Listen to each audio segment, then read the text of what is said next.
Bienvenidos a 360 grados, una visión global de la noticia, un espacio para debatir sobre todo lo que sucede en Colombia y en el mundo.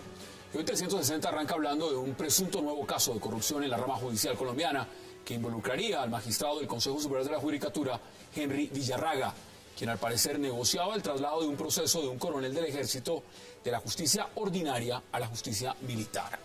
Noticias 1 reveló las controvertidas llamadas entre el magistrado Villarraga y el coronel Robinson Javier González del Río, quien está procesado por un falso positivo en el 2007. Villarraga ha dicho que no recibió dinero del militar, pero algunas grabaciones de la Fiscalía señalarían que habría podido recibir 400 millones de pesos. Hoy debate al caso Villarraga. Y también hoy hablaremos de lo que fue esa marcha, porque vimos marchar a estudiantes de especializaciones de clínicas, a médicos, a enfermeras y demás funcionarios del sector de la salud pidiendo modificar la recién aprobada reforma a la salud en el Senado. Los manifestantes reclamaron al gobierno cambios en las EPS que dicen se volverían peor de lo que son y ante todo críticas a la posibilidad de que clínicas y hospitales puedan formar a los nuevos especialistas. ¿Qué pasa con el sector de la salud? Vamos a debatirlo esta noche en 360 y no se muevan que ya en segundos le estamos dando la bienvenida a nuestros invitados.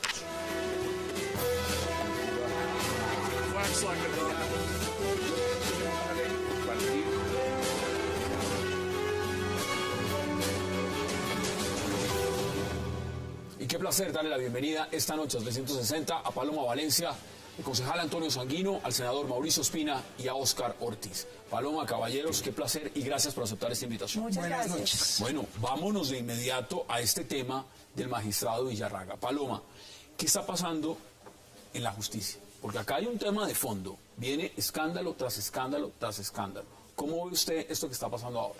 Hombre, yo lo que veo en la justicia es que desde hace mucho tiempo está pidiendo una reforma integral. La justicia que tenemos actualmente no le da tranquilidad a los colombianos, como no le da tampoco tranquilidad a los militares. El tema de que precisamente esto esté involucrando un coronel que quiere permanecer en la justicia penal militar muestra la gran inseguridad que sienten los militares a la hora de estar en la justicia ordinaria. Y eso muestra que es que la justicia ordinaria no solamente no ofrece garantías para ellos, sino que, como vemos, está teniendo episodios de corrupción cada vez más evidentes y más grandes. Eso nos plantea la necesidad de una reforma integral que sobre todo mejore la calidad de los operadores judiciales, que yo creo que están inmersos en tres conductas bien complicadas. Una, como esta, el tema de corrupción. La segunda, el tema de la politización de ciertos operadores judiciales. Y la otra, que es operadores judiciales en un conocimiento del derecho suficientemente profundo. Senador, bienvenido. ¿Cómo ve usted lo que está pasando? Bueno, a mí los militares me invitaron a hacer un curso que se llama Sidenal, que es donde hacen el ascenso todos los coroneles generales, y de una forma muy práctica nos llevaron a un posible sitio de enfrentamientos y las grandes dificultades que se daban cuando habían bajas y lo que podía suceder en un enfrentamiento que un juez ordinario no puede entender y que por eso ellos consideran la necesidad del fuero militar. Ahora, justificar esto con el supuesto caso de corrupción del doctor Villarraga, pues creo que primero hay que demostrar si efectivamente está sucediendo lo que nos están diciendo los medios y segundo, creo que no, lo uno no compensa con lo otro, pero sí es necesario que los colombianos hablemos de frente, porque esa paz que tanto necesitamos los colombianos definitivamente en algunas ocasiones cruza unos límites que para poder tener nosotros la paz son necesarios de cruzar, pero se necesitan algunas actuaciones que le den garantía a la gente, que quienes lo hagan sea por el beneficio común y colectivo de todos. Bueno, vamos a debatirlo. Concejal, bueno, presidente también de la Alianza Verde, bienvenido, qué gusto. Muchas gracias, Hassan. Yo creo que si estas grabaciones son ciertas, lo que demuestra es precisamente todo lo contrario de lo que ha señalado Paloma. Lo que demuestra es que la justicia penal militar es una fuente de impunidad sobre graves violaciones de derechos humanos. Porque aquí estamos hablando ni más ni menos de un oficial del ejército acusado de unos falsos positivos. Un coronel de un falso positivo que prefiere... Y para eso, supuestamente, según la grabación que hemos conocido, soborna o intenta sobornar o ofrece, digamos, unas dádivas a cambio de que su caso sea conocido por la justicia penal militar. Entonces, yo creo que esa grabación le cae muy mal al intento que tenía el gobierno de reformar la justicia penal militar y le da argumentos a la Corte que tumbó la ley que reformaba el procedimiento, ¿no? Sí, hay que verlo pero en esa dicen que se pronunció sobre el procedimiento para no pronunciarse sobre el tema de fondo. Pero yo creo que ahí tenemos un debate muy importante en relación con los delitos que se cometen por parte de miembros de la fuerza pública y la manera como son juzgados por la justicia penal militar. Y el otro debate que tenemos es el debate que ha planteado Paloma, en la que yo me pongo de acuerdo con ella, en el sentido de que este país está en deuda de hacer una reforma a la justicia. Una reforma que fracasó, el presidente está diciendo hoy, y Oscar lo dijo el presidente, que es necesaria esa reforma a la justicia. La pregunta es, bueno, ¿y no hicieron una? ¿Qué es para? Bueno, aquí de lo que estamos hablando no es solamente de una crisis en la justicia, porque la corrupción siempre es grave.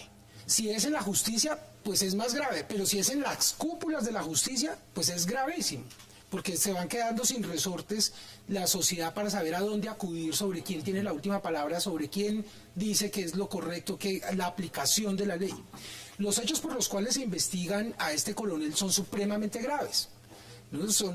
Es que por eso es un falso positivo. Digamos, lo que se conoce como los falsos positivos, que son unos crímenes terribles en Neira Caldas, no es cualquier crimen. Digamos, a todas luces es una conducta supremamente grave que mancha el honor militar, y la de Villarraga mancha el honor de la justicia y del Estado colombiano. Es una crisis de ética y del derecho terrible. Y que salga el presidente otra vez a decir que era que es muy urgente la reforma a la justicia, cuando ya vimos cuál era la verdadera intención de este gobierno con las otras cúpulas en el pasado acto legislativo, donde se confabularon justamente para buscar resucitar unas canonjías, unos privilegios que otra vez tenían que ver con la justicia precisamente. Era matar la pérdida de investidura para los congresistas, era casi impedir la posibilidad que se les investigara y juzgara penalmente, a cambio de que las cúpulas de la justicia se les alargara el periodo y todos fueran hinchas de la reelección presidencial de Santos. Lo dramático de lo que usted está contando, pero escuchemos los audios, porque Noticias 1 revela unos audios, escuchemos los audios. Me reconfirma porque definitivamente se va a cambiar el miércoles la tesis, hermano. Es decir, no, lo que tanto hemos luchado, ya a partir del miércoles salen. Ah, listo, todo. Mira, un favorcito, es que viene el amigo de nosotros, el que nos ayuda con el caso, el Villa. Viene y vaya a la guardia para que no van a registrar nada, si me dan de cuenta con alguien que ahí lo recoja. ¿Y el nombre? No, el que está con lo del consejo. Por eso, pero es que para ir a mandarlo a recoger allá, Villarraga. Bueno. Ok, bueno, buenas tardes. Coronel con Fernando de Villarraga. Ah, hombre, ¿cómo está? ¿En el club militar, en sentido sur-norte?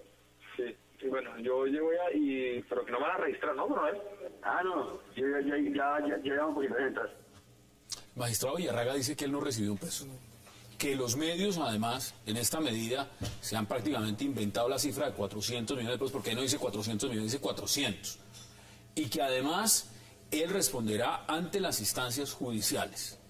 No quiso asistir tampoco a una sesión extraordinaria citada justamente por el Consejo de la Judicatura para tratar este tema.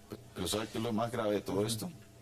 Estamos hablando no de cualquier militar, estamos hablando de un general de la República, general Rito Alejo del Río, que está comprobado en la grabación que está hablando con un coronel, ¿no? Bueno. Pero además lo otro grave es que quien conoce de la conducta de Villarraga es la Comisión de Acusaciones de la Cámara de Representantes, que todos conocemos como la Comisión de Absoluciones, ¿no? Entonces realmente estamos frente a un problema estructural. Pero entonces, ¿qué hay que hacer, por ejemplo, en su opinión, concejal? Digamos, el presidente Santos ha dicho hoy, hay que acabar con el Consejo de la Judicatura. Hay que acabar. Hay que acabar. Eso es una pero hay que acabarlo, y hay que generar unos mecanismos de juzgamiento para los magistrados y unos controles disciplinarios para toda la rama judicial serios, porque la verdad es que no los tienen. Hoy en día un magistrado de la Corte Suprema, si lo llegara a encontrar culpable y hubiera mérito para abrirle una investigación en la Comisión de Acusaciones, pasa a que lo juzgue la misma Corte Suprema de Justicia. Por supuesto, ahí no hay ningún tipo de justicia. Pero a mí lo que me parece grave de este caso es que se utilice para hablar mal de la justicia penal militar.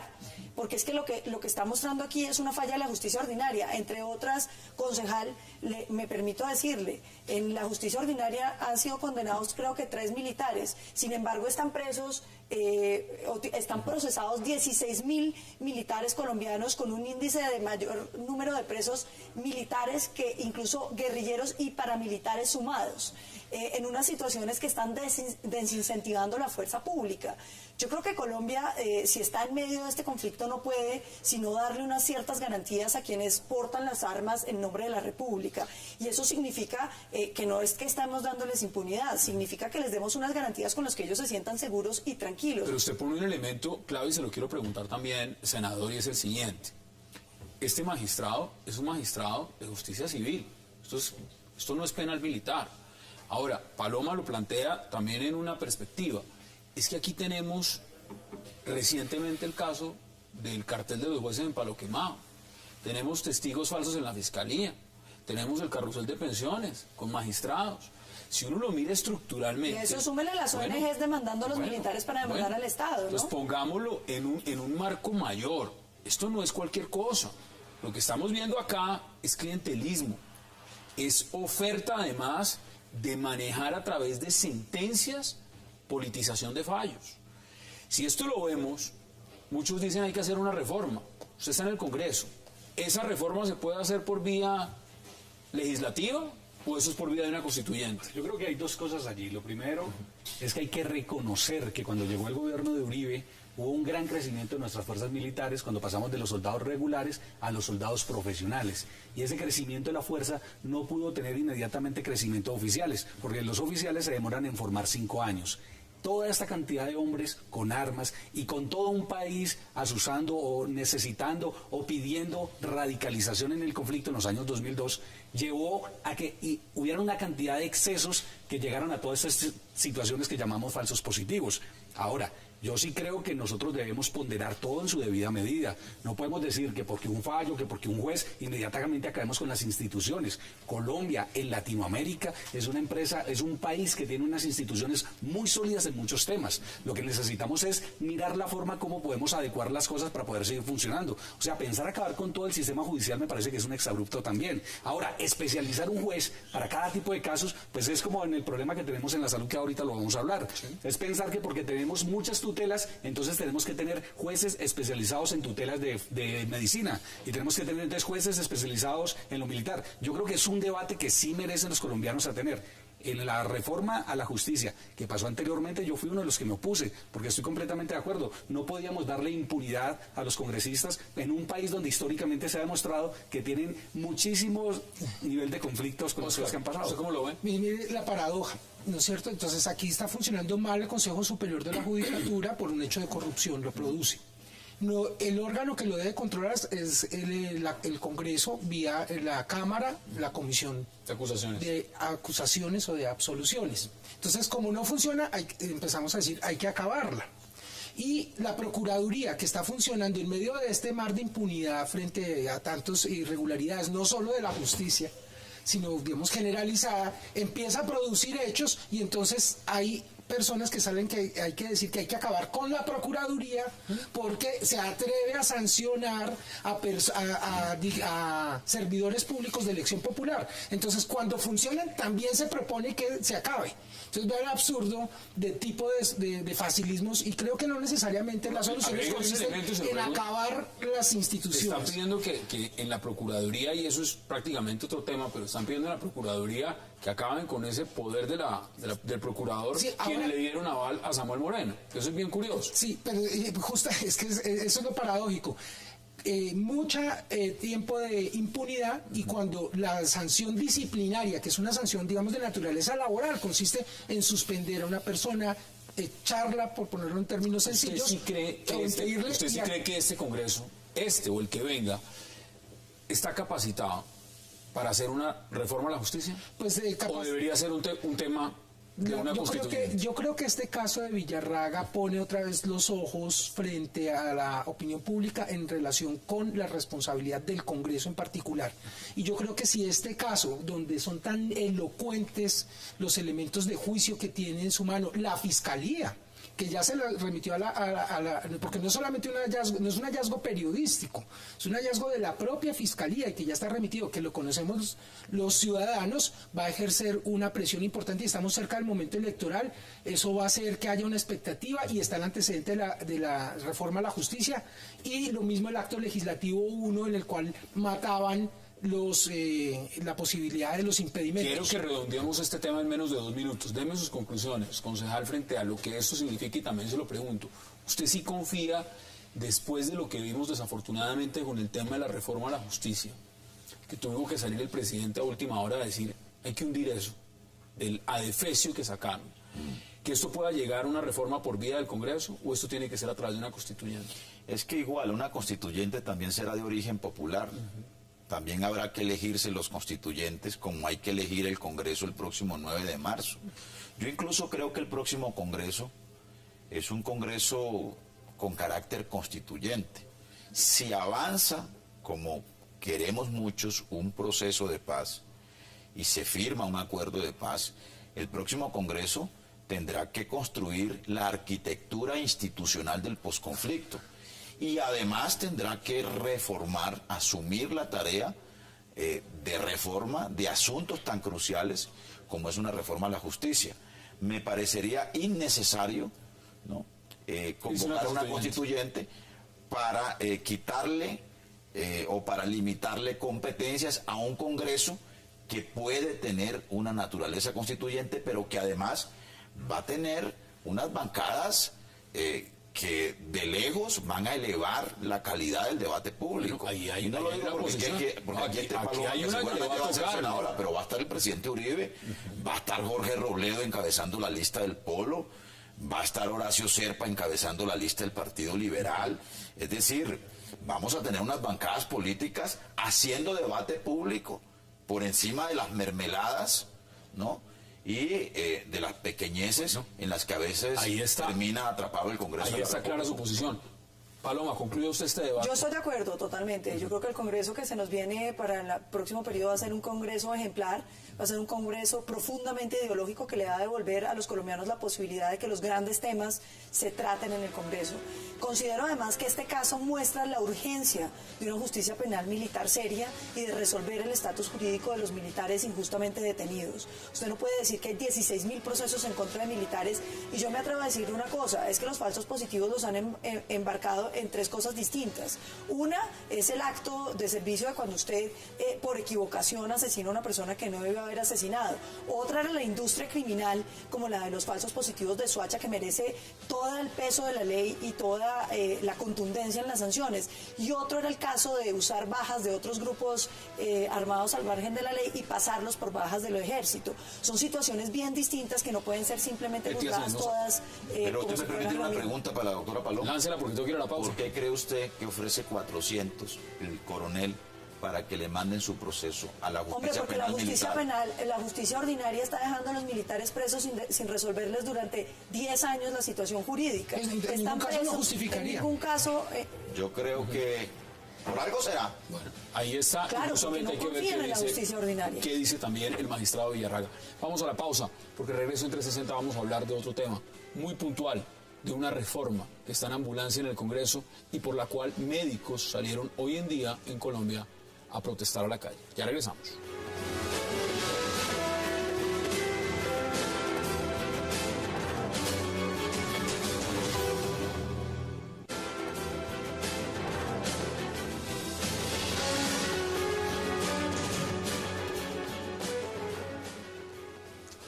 Regresamos a 360 grados y aquí en esta mesa hemos debatido ya en varias oportunidades la reforma a la salud. Ahora hay un nuevo hecho, es decir, que salgan los médicos a la calle a suspender actividades, a protestar, pues eso prende las alarmas aún más. Usted estaba en el Congreso, usted le tocó votar este proyecto de ley. ¿Cómo ve usted esa reforma? Nada, creo que el gobierno definitivamente está equivocado, tanto en la reforma del 2010 como en esta que está adelantando, porque lastimosamente en este país donde está demostrado que las EPS no hicieron su función de mediar entre el usuario y las IPS, definitivamente se amanguanaron con las IPS haciendo integración vertical y lo que se convirtieron fueron las enemigas de las personas. Y esta reforma, igual que la anterior, lo que hace es darle más poder a las EPS. Y creo que los médicos se están sintiendo que están perdiendo mucho espacio en su autonomía médica y por eso están reaccionando. Es un tema también de especialistas, Oscar, porque se lo pregunto claramente. Mire, lo que uno ve y las protestas que están haciendo los médicos es en el tema del déficit de especialistas que hay en el país y cómo se están preparando. Si es a través de las universidades o si esto debe ser a través de las clínicas y hospitales. ¿Cómo ve usted ese punto? Es un punto relativamente nuevo dentro del debate del proyecto de ley de reforma a la salud que inquieta mucho a los profesionales y a los estudiantes sobre la formación. Se han ido acabando los hospitales universitarios y en este proyecto se está proponiendo que pasen a ser de la formación de las EPS prácticamente y desde luego como son percibidas como unos intermediarios financieros, pues se entendería y se sospecharía, y eso ha generado la movilización de pasar de las ruanas a las batas blancas de hoy, en el sentido de que seguramente ese tipo de interés no sea el más adecuado para formar los futuros especialistas, tanto por el acceso como por la calidad de la educación de los médicos especialistas. Y se habla de un cartel de especialistas quienes son críticos de esa... Sí, de esa... y el antecedente también no es que estemos muy bien. De hecho, no hay muchos médicos especializados que hayan accedido a las residencias. Hay muchas de ellas que son supremamente cerradas, que son como unos clubes, y entonces, independientemente de que al parecer son de buena calidad, sí efectivamente hasta ahora son cerradas e insuficientes en número, pero probablemente este mecanismo no sea el más adecuado. Quisiera decir algo más. En general, con el tema de las reformas a la salud, recordemos que como a finales del año 2009 y comienzos del 2010, mediante el trámite extraordinario de una emergencia social en salud, se expidieron una cantidad de decretos de rango legislativo que tocaron muchos de estos temas, y como al calor de esas normas nuevas hubo también una movilización enorme en contra de por todo lo que se toque en salud. ¿Qué le agrega? Incluso en Estados Unidos es problemático. Lo que pasa es que antes había subsidio a la oferta, llegaban los recursos a los hospitales públicos y allí existían unas universidades que eran de las mejores en Latinoamérica en investigación y que formaban muy bien a la gente. Después de la ley 100 pasamos a subsidio a la demanda. Inmediatamente se le quitaron los recursos a los hospitales, no hubo la capacidad de formar más gente, y ahora, después de que esos hospitales tuvieron que sacrificarse mientras las empresas privadas hacían barreras de acceso para tener ganancias, entonces se quiere decir de que ya los hospitales públicos no sirven y que ahorita hay que entregarle la educación a los privados, que son los que más han sido corruptos en todo el sistema. No podemos ser totalitarios, no son todas las EPS, pero definitivamente sí son las más grandes que están en el país, que una sola tiene investigaciones por 3 billones de pesos y todavía no encontramos la solución para ellos. Pero yo sí quisiera agregarle una cosa. A mí lo que me parece grave del tema de la salud es que ni siquiera es un tema legislativo, es un tema de que estamos hablando de corrupción de las EPS, en no pagarle a las IPS y en exprimir el negocio de tal manera que desmejoran la calidad de la salud de los colombianos para obtener ganancias. ¿Usted ve esta reforma cambiando ese esquema? No, eso no lo cambia, porque todo lo contrario le están dejando la integración vertical y le están dejando además la formación de los médicos, que era lo que ellos querían. Ellos quieren integrarse verticalmente, hacer los médicos que ellos quieren para decirles que solo receten acetaminofén y solucionar el problema de las ganancias. El problema es mucho más estructural. El problema significa que hay que prohibir la integración vertical totalmente y hay que limitar la cantidad de ganancias que pueden obtener las empresas privadas del sector salud. Yo creo que hay negocios que tienen una función social. Este es uno de esos. Hay negocios donde usted puede mejorar y dañar el servicio y la gente verá, pero cuando se trata de servicios públicos esenciales como la salud, usted tiene que... Hoy las pancartas de muchos médicos en la calle, ya le doy la palabra al concejal, decían lo siguiente: nosotros queremos atender pacientes, no clientes. Ese es uno de los mensajes que han mandado. Le doy la palabra porque también quiero que veamos declaraciones del ministro. Sí, yo creo que, digamos, aquí hay un asunto estructural que se deriva de la Ley 100. Digamos, la Ley 100 le otorgó un poder inmenso a las EPS. Y de allí se deriva la corrupción que invadieron a las EPS y que hicieron agua el sistema, ¿no? Segundo, el concepto, o mejor, la lógica del mercado que incorporó la Ley 100 en un servicio esencial y en un derecho de los ciudadanos, que es el derecho a la salud. Y entonces cambiamos los pacientes por los clientes, como lo dice en la tema de cobertura, pero no de calidad. Esta reforma, este es otro asunto, este es otro tema pendiente, esta es otra materia perdida por este gobierno, ¿no? Pero junto con el de justicia, ahora el de salud. Y seguramente esto va a ser fuente de conflicto y de debate público, con la dimensión con que hemos conocido los conflictos y las movilizaciones en el último Acá hay un tema clave, porque el ministro ha dicho que en caso de que esto llegue a convertirse en un problema, la orden presidencial es hundirla. Y si es hundirla, vamos a terminar viendo lo mismo que pasó con la reforma a la justicia. Esto no es cualquier cosa para un gobierno que ha prometido tantas reformas. Porque fíjese usted que esta reforma no resuelve los problemas que pretende resolver. Ninguno. La que está pendiente es la reforma de gobierno. No pone en cintura las EPS, les cambia el nombre, ¿sí? Mantiene la integración vertical. No resuelve el problema de la formación de los especialistas. No resuelve el problema de la crisis de los hospitales públicos y de las grandes deudas. Con eso que usted me dice, lo que anticipa realmente, entonces que esto se va a hundir. O esto no tiene, o eso no tiene. A lo mejor debería que se hundiese y que el Congreso pueda examinar un proyecto de ley que ojalá sea el resultado de un gran pacto social y político de la sociedad colombiana alrededor de... Veamos declaraciones, porque es importante verlo en contextos también. Veamos las declaraciones del ministro. 5 mitos de la reforma, 5 cosas que se están diciendo que no son. Rápidamente. Empiezo por el primero. Se ha dicho de manera equivocada en los medios de comunicación desde hace 2 semanas que nosotros queremos ponerle un tope a los salarios de médicos y especialistas. Eso es completamente falso. Nunca estuvo concebido así en el proyecto. Se ha dicho que queremos en esta ley, que es una ley ordinaria, acabar con la tutela. Y es que no queremos que la tutela se necesite para acceder a servicios de salud. El enfermo crónico que necesita una tutela cada mes para recibir sus medicamentos, no queremos que eso pase. Queremos que la reforma corrija de manera definitiva esa cuestión. Se ha dicho también que vamos a limitar el plan de beneficios, que el plan de beneficios, lo que reciben los colombianos, va a ser más pequeño. Esto es, vamos a tener un plan de beneficios más amplio que incluye necesariamente la suma del POS actual y la suma del no POS, que es lo que vamos a llamar mi plan. Se ha dicho que queremos darle mucho más poder a las EPS, no sé de dónde sale eso. El Estado va a tener un control estricto sobre todos los recursos, sobre los flujos de información y los flujos de dinero. Y han dicho también que queremos acabar los hospitales públicos. En ningún momento la reforma dice eso. El gobierno va a entrar a reconocer parte de esas obligaciones para que de una vez por todas y ojalá para siempre tengamos unos hospitales públicos saneados. Esas son las declaraciones del señor ministro. Hassan, mira, muy fácil. Primero, cuando se crean las zonas sanitarias y solamente se van a permitir 2 operadores, vamos a crear un duopolio para las EPS, que ahora se van a llamar gestoras.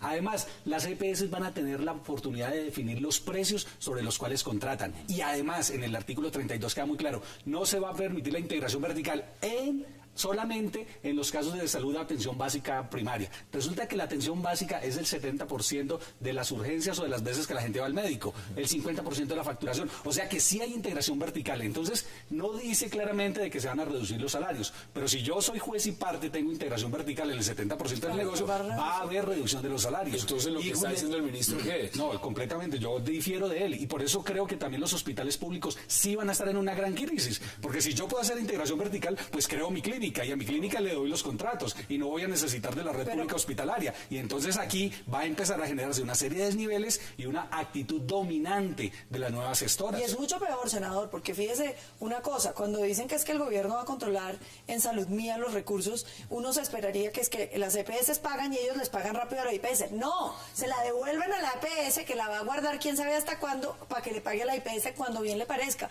con un agravante, y es que los recursos ya pierden la naturaleza pública que iban a tener, vuelven y se vuelven privados y usted ya no los puede terminan perseguir. En canchas de golf. Exacto, pero mucho más grave me parece a mí que les dicen a las clínicas, le dicen a las EPS que tienen que vender las clínicas que construyeron, ¿no? Todas las IPS que construyeron. Y resulta que eso es robarnos a los colombianos, porque la plata de la salud era de los colombianos. Hicieron las clínicas con la plata nuestra y ahora las van a vender y se la van a quedar. ¡Qué maravilla de negocio! En este momento, mire, ¿sabe qué están diciendo también? Porque estoy leyendo a través de columnistas de opinión en diarios importantes del país. le quitan legitimidad a lo que están haciendo los médicos en la calle protestando. No solamente lo que han hecho varios analistas sobre las propuestas están diciendo que este paro va en contra del profesionalismo y la vocación de servicios de los médicos, que atenta contra la salud de los pacientes y que no representa ninguna solución. Le agrega además que los medios de comunicación lo que están es tergiversando la historia de lo que es la reforma, que no la han leído y que esta gente está en la calle seguramente es por cualquier razón, menos por un tema fundamental de la salud. Tal para la salud no existe. ¿A dónde estamos llegando entonces? Pues incluso que les están impidiendo el derecho fundamental a expresarse, a reunirse, etcétera, y muchas EPS estaban prohibiéndole, no solo opinando en contra y macartizando a los médicos, sino impidiendo que asistieran a las marchas. Y eso es claramente una expresión del temor a que efectivamente los médicos se unan y se organicen para que estos estímulos que están contenidos como una expectativa en este proyecto de ley aquí hemos debatido la reforma a fondo, antes de que en el Senado decidieran aprobar. Yo lanzo la pregunta. Esto va inmediatamente, como se ve por lo que está pasando y por lo que cuentan los analistas de ustedes en esta mesa, que eso no tiene futuro. La pregunta es, y ya lo lanzó hoy el señor ministro de Salud diciendo, si el presidente, y vuelvo a ser enfático en eso, si el presidente dice, si esto empieza a deformarse, pues es mejor hundirla. ¿A cuánto estamos de que acaben sesiones en el Congreso? No, más o menos un mes, menos de un mes. ¿En un mes alcanzan a aprobarla? No, definitivamente no. No alcanzan, no dan los tiempos. A menos que tengan un mensaje de urgencia. Pues ya lo tienen, la mandaron en ambulancia. No. Que hundan esta, manden mensaje de urgencia para la próxima, junten comisiones séptimas de Cámara y Senado y una plenaria de Senado y Cámara. Pero definitivamente es que el problema no es ese, el problema no es discutir, el problema es que no se han dado la posibilidad de pensar un modelo diferente sin las EPS o un modelo donde definitivamente el papel predominante no esté en los más corruptos del sistema. Además, no hemos hablado ni siquiera de los medicamentos. Colombia es el país de los medicamentos más altos en el mundo. $150 vale la ciprofloxacina y en la India se consiguen 50 centavos de dólar. Mientras nosotros no solucionemos ese tipo de problemas, no vamos a ¿Se han logrado bajar? ¿Le da usted por lo menos ese crédito al ministro cuando dice hemos logrado bajar el precio en algunos medicamentos? Los recobros del sistema en ese momento están rondando los 120.000, 150.000 millones de pesos al mes. Y se supone que desde el 2010, cuando el ministro Santamaría estaba de ministro de Salud, se iba a solucionar y no se ha solucionado. Solamente se han regulado 189 medicamentos de 14.000 que tenemos los colombianos. Eso es absolutamente yo les quiero recordar también un tema, ¿no? Esta reforma el pobre ministro sufrió mucho en el Congreso para que se la votaran. Por el tema de impedimentos, muchos no querían ni siquiera salir a votar hasta que llegó pues el tema de lo que todos sabemos, del incremento salarial. Sobre eso hay que tener cuidado, porque entonces cuando todo el mundo estaba pendiente sobre un tema tan delicado como el tema de la salud y empieza a operar de manera el mecanismo de los conflictos de intereses, entonces dicen, ve ese mecanismo cómo estorba para legislar. Entonces otra vez, ¿no es cierto? Así como con la Procuraduría, cuando empieza a funcionar, mejor quitémosla. Acá entonces ese conflicto de intereses sí que estorba para legislar sobre la salud. Y apareció la prima. Hassan, pero además otra cosa. La prima llegó en un momento una cosa, y ruegue porque después de todo ese trámite legislativo, la Comisión de Conciliación de Senado y Cámara no sea la misma de la reforma de la justicia. No, Dios nos ampare. Mire, vamos a la pausa en 360 y ya regresamos para seguir debatiendo sobre este tema que tiene que ver con la coyuntura política en Colombia. Ya regresamos.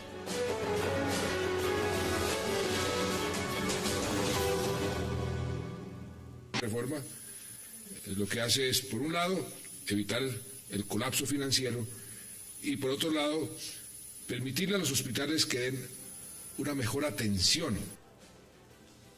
Esas son las declaraciones del señor presidente, por supuesto que está impulsando esta reforma. Quiero que empecemos a redondear. Quiero aprovechar que está aquí también el concejal Sanguino, presidente, copresidente de la Alianza Verde, para preguntarle unas cosas. ¿Cómo ve usted, cómo va a concluir esta reforma? Pues, sin hacer futurología, simplemente mirando lo que está pasando. Los elementos, digamos, uno podría hacer casi, no futurología, pero sino patología. En este caso yo creo que serían hoy los santos óleos. Así lo ve usted en ese momento. La sesión de hoy, el desayuno de hoy en la Casa de Nariño con el presidente Santos son los santos óleos del proyecto de ley de reforma a la salud. Ya sabemos que el presidente es muy sensible a la movilización ciudadana. Pero es muy grave porque el tema de la salud es gravísimo en Colombia. Programa 8 debates para oír a la gente y anuncia que si esto se pone un poquito problemático, para no tener una mania de médicos o de ruanas, sino de batas, entonces ya empezó a bajarle la presión y a desmontarse de lo que ha venido avanzando. Paloma, ¿cómo ve usted lo que está pasando y lo que puede venir con esta reforma? Hombre, yo veo que eso se tiene que hundir.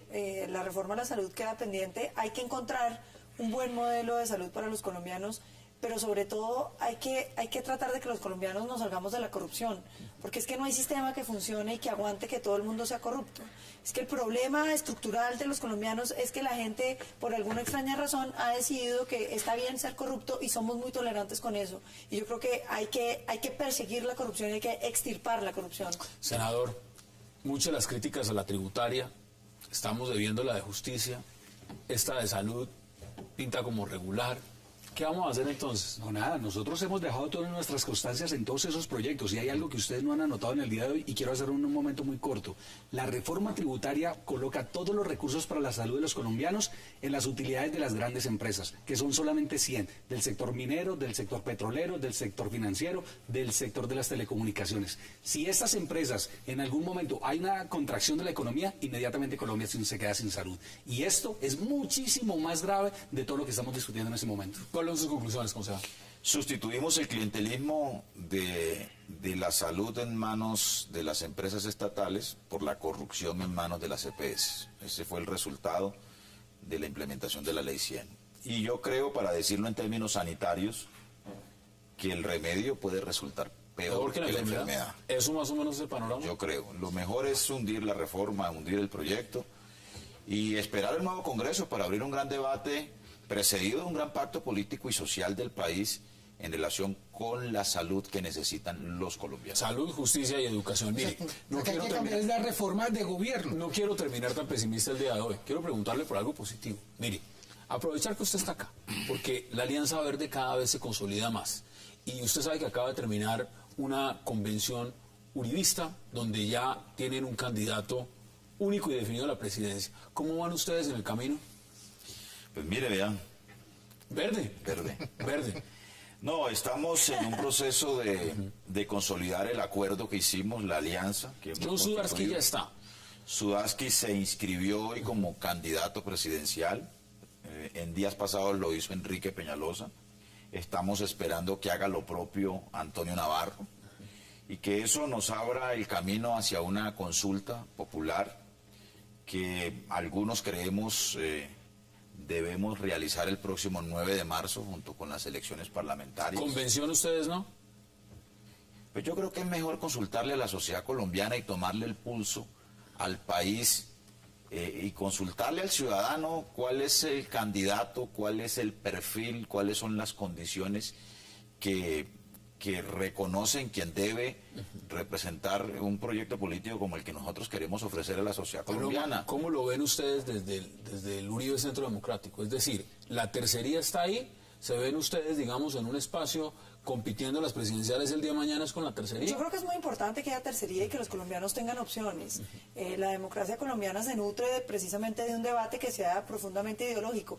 Lo que uno no termina de entender, con todo respeto, concejal, es cuál es la ideología del Partido Verde, porque uno ve un espectro político tan amplio que uno no... Ya es alianza, ¿no? Ya es alianza. Sí, claro. No termina Es lo mismo que Rosenberg Pavón o que Eber Bustamante estén en el Uribe Centro Democrático al lado de Carlos Holmes y del presidente Uribe, o que el hijo de Piedad Córdoba esté en la lista del Partido Liberal, Piedad Córdoba, junto con Simón Gaviria.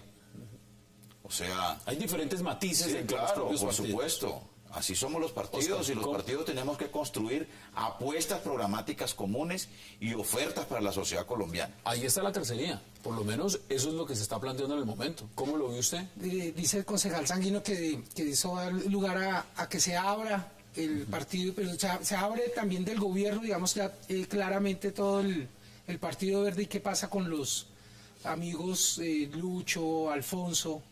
Nosotros no vamos a expulsar a nadie porque esto no es un partido estalinista. O sea, conservan esa... Nosotros hemos tomado una decisión política y es que no hacemos parte de la unidad nacional. Bueno, Hassan, pero vas a tener que mencionar quienes han tomado unas decisiones son decisiones, expulsamos. Son decisiones personales.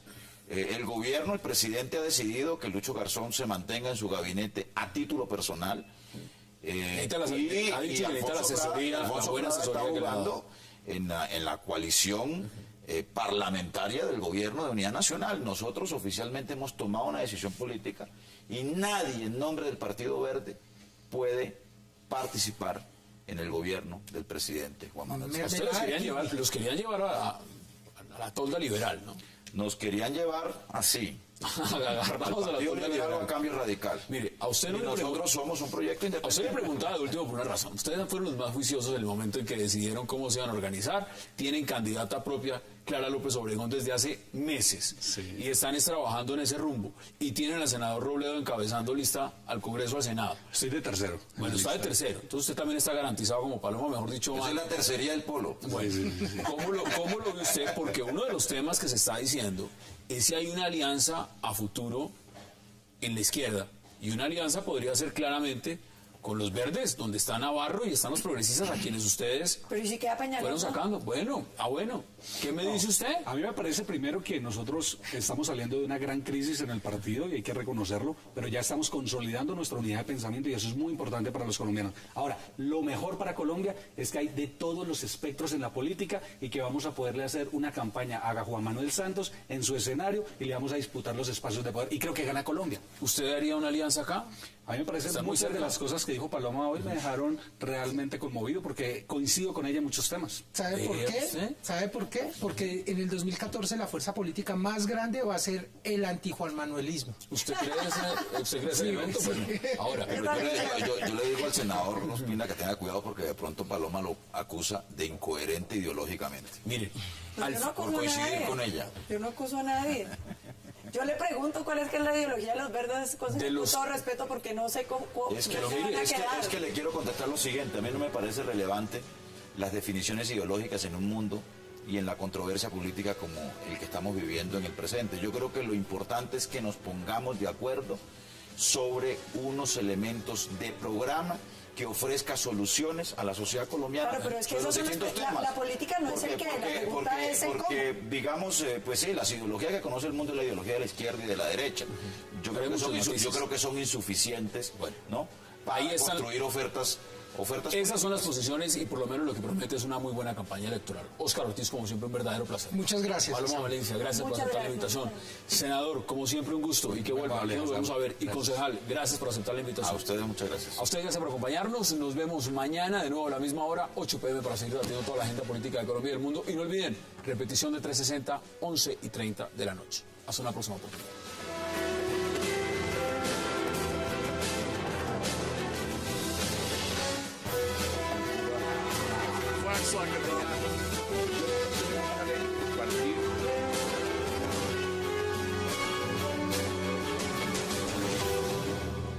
Cambios en las EPS que dicen se volverían peor de lo que son y ante todo críticas a la posibilidad de que clínicas y hospitales puedan formar a los nuevos especialistas. ¿Qué pasa con el sector de la salud? Vamos a debatirlo esta noche en 360 y no se muevan que ya en segundos le estamos dando la bienvenida a nuestros invitados.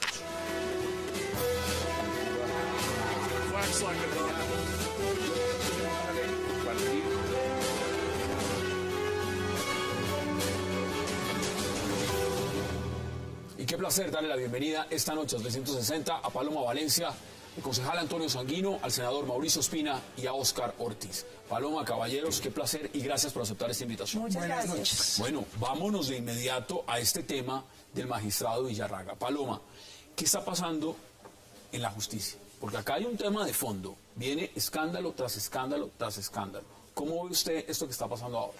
Hombre, yo lo que veo en la justicia es que desde hace mucho tiempo está pidiendo una reforma integral. La justicia que tenemos actualmente no le da tranquilidad a los colombianos, como no le da tampoco tranquilidad a los militares.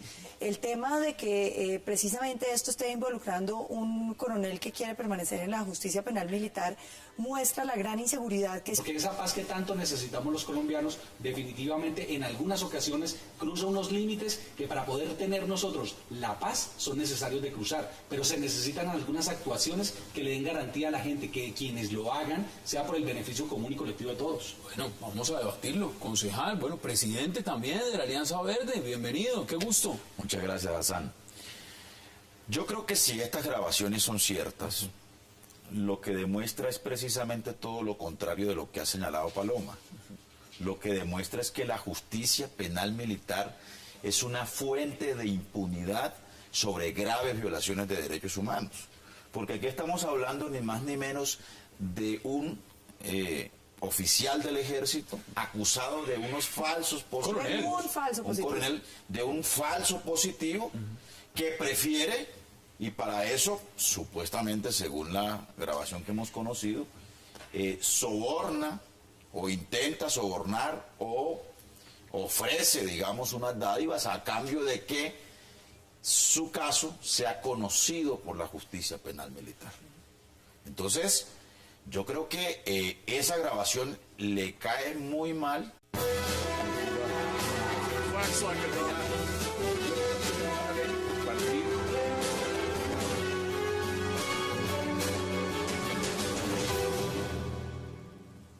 Bienvenidos a 360 grados, una visión global de la noticia, un espacio para debatir sobre todo lo que sucede en Colombia y en el mundo. Y hoy 360 arranca hablando de un presunto nuevo caso de corrupción en la rama judicial colombiana que involucraría al magistrado del Consejo Superior de la Judicatura, Henry Villarraga, quien al parecer negociaba el traslado de un proceso de un coronel del ejército de la justicia ordinaria a la justicia militar. Noticias 1 reveló las controvertidas llamadas entre el magistrado Villarraga y el coronel Robinson Javier González del Río, quien está procesado por un falso positivo en el 2007. Villarraga ha dicho que no recibió dinero del militar, pero algunas grabaciones de la Fiscalía señalarían que habría podido recibir 400 millones de pesos. Hoy debate al caso Villarraga. Y también hoy hablaremos de lo que fue esa marcha, porque vimos marchar a estudiantes de especializaciones de clínicas, a médicos, a enfermeras y demás funcionarios del sector de la salud pidiendo modificar la recién aprobada reforma a la salud en el Senado. Los manifestantes reclamaron al gobierno al intento que tenía el gobierno de reformar la justicia penal militar y le da argumentos a la Corte que tumbó la ley que reformaba el procedimiento, ¿no? Sí, hay que verlo pero dicen que se pronunció sobre el procedimiento para no pronunciarse sobre el tema de fondo. Pero yo creo que ahí tenemos un debate muy importante en relación con los delitos que se cometen por parte de miembros de la fuerza pública y la manera como son juzgados por la justicia penal militar. Y el otro debate que tenemos es el debate que ha planteado Paloma, en la que yo me pongo de acuerdo con ella, en el sentido de que este país está en deuda de hacer una reforma a la justicia. Una reforma que fracasó.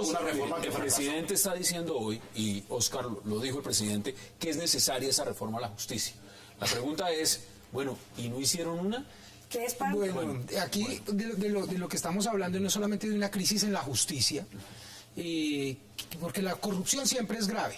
Si es en la justicia, pues es más grave, pero si es en las cúpulas de la justicia, pues es gravísimo, porque se van quedando sin resortes la sociedad para saber a dónde acudir sobre... Sienten los militares a la hora de estar en la justicia ordinaria. Y eso muestra que es que la justicia ordinaria no solamente no ofrece garantías para ellos, sino que, como vemos, está teniendo episodios de corrupción cada vez más evidentes y más grandes. Eso nos plantea la necesidad de una reforma integral que sobre todo mejore la calidad de los operadores judiciales, que yo creo que están inmersos en tres conductas bien complicadas. Una, como esta, el tema de corrupción. La segunda, el tema de la politización de ciertos operadores judiciales. Y la otra, que es operadores judiciales en un conocimiento del derecho suficientemente profundo. Senador, bienvenido. ¿Cómo ve usted lo que está pasando? Bueno, a mí los militares me invitaron a hacer un curso que se llama Sidenal, que es donde hacen el ascenso todos los coroneles generales, y de una forma muy práctica nos llevaron a un posible sitio de enfrentamientos y las grandes dificultades que se daban cuando habían bajas y lo que podía suceder en un enfrentamiento que un juez ordinario no puede entender y que por eso ellos consideran la necesidad del fuero militar. Ahora, justificar esto con el supuesto caso de corrupción del doctor Villarraga, Pues creo que primero hay que demostrar si efectivamente está sucediendo lo que nos están diciendo los medios, y segundo, creo que no, lo uno no compensa con lo otro, pero sí es necesario que los colombianos hablemos de frente